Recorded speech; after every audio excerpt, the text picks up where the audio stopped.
লক্ষ্য করো, এখানে বলা আছে একটা এক্সাম্পল যে কোনো বাগানে 1800টি চারা গাছ আছে, এদের বর্গাকারে লাগাতে গিয়ে 36টি গাছ বেশি হয়, তাহলে প্রত্যেক সারিতে চারা গাছ কতটি আছে বের করতে বলছে।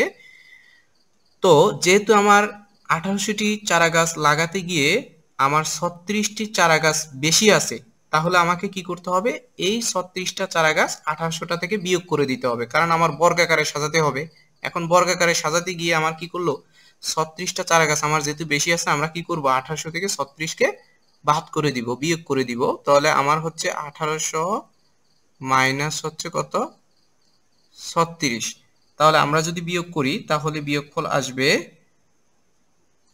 1764। ঠিক আছে, 1764 এতটি চারা গাছ যদি আমরা বর্গাকারে সাজাতে চাই, সেক্ষেত্রে চারা গাছের চারা সংখ্যা হবে কত, 1764। এখন প্রত্যেক সারিতে কতটা চারা গাছ আছে সেটাকে যদি আমরা বের করতে চাই, তাহলে কি করতে হবে, এটার বর্গমূল বের করতে হবে, কারণ বর্গাকারে সাজালে আমার মোট গাছের সংখ্যা হয় এটা।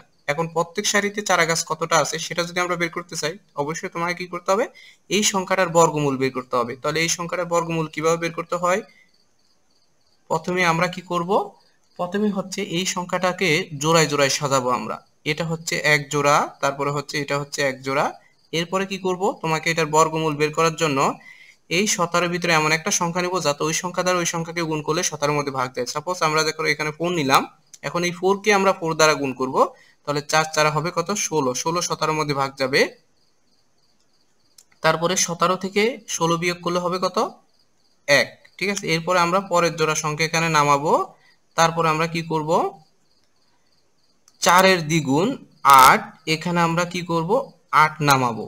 এখন তোমাকে যেটা করতে হবে সেটা হচ্ছে এই 8 এর সাথে এমন একটা সংখ্যা আনতে হবে এবং সেই সংখ্যা দ্বারাই এই পুরো সংখ্যাটাকে গুণ করলে যাতে আমার 164 ভিতরে ভাগ যায়। সাপোজ আমরা 8 এর সাথে যদি 2 আনি, 8 এর সাথে যদি 2 আনি তাহলে আমার সংখ্যাটা হয় 82। এখন এই 82 কে আমরা 2 দ্বারা গুণ করব, তাহলে 82 কে যদি আমরা 2 দ্বারা গুণ করি তাহলে হবে 164। তার মানে হচ্ছে প্রত্যেক সারিতে গাছের সংখ্যা হবে কত, 42টি।